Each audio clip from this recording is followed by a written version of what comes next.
Hello everyone, my name is Dr. Asad and welcome back to this series of Python for everyone. I'm super excited to see that a lot of you are really working hard and giving me feedback. We have covered quite a lot now, and hopefully you have looked through all the videos and have learned the way through the earlier ones. In this series, more like one or two videos, we'll cover something called loops.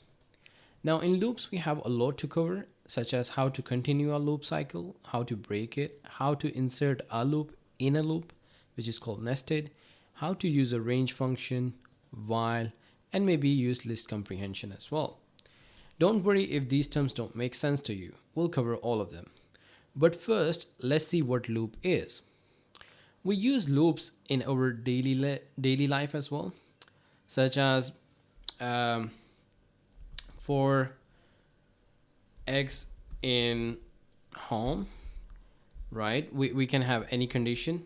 If they are less than 0, then bring something, right?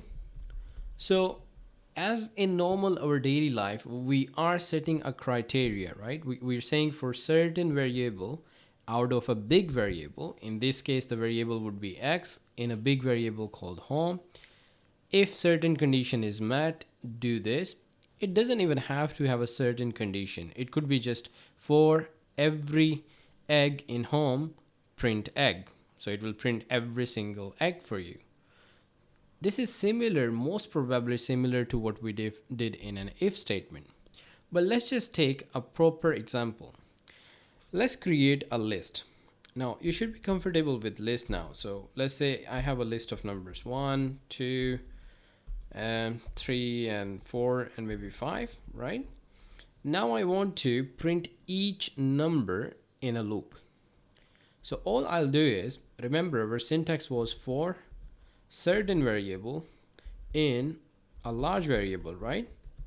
And for each of those variable, I want to print that particular variable, right? In this case, my large variable is number, which is the whole list, and my small variable is each number. So I can name it anything you like. In this case, I'll just call it I. So for every number in my big variable list, which is called number itself, print that I, which is individual element. So we call this element in a big list. So let's see what it prints out. As suspected, it printed out 1, 2, 3, 4, and 5 separately. Let's try something else. Let's say I want to use the same ones. Let's just call it something else. Let's just say large variables, just so that you can understand that name doesn't matter as long as it is in the right sequence.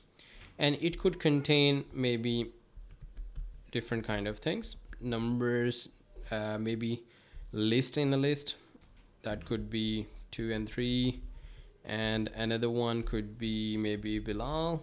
So let's say as for every variable, which is small variable in large variable, which in this case is this whole list, print that small variable, right? So the sequence should be the same. For small variable in a large variable, print that small variable.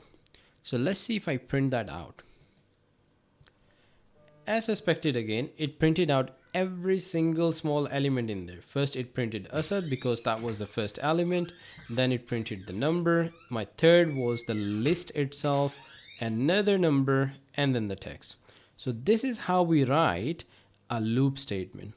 Hope that did make sense. Take a break, pause the video, and try it yourself. Well done to those who managed to do it.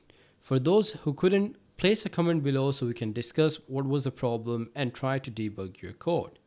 Till then, thank you very much for watching the video. Keep practicing. I'll see you in the next video.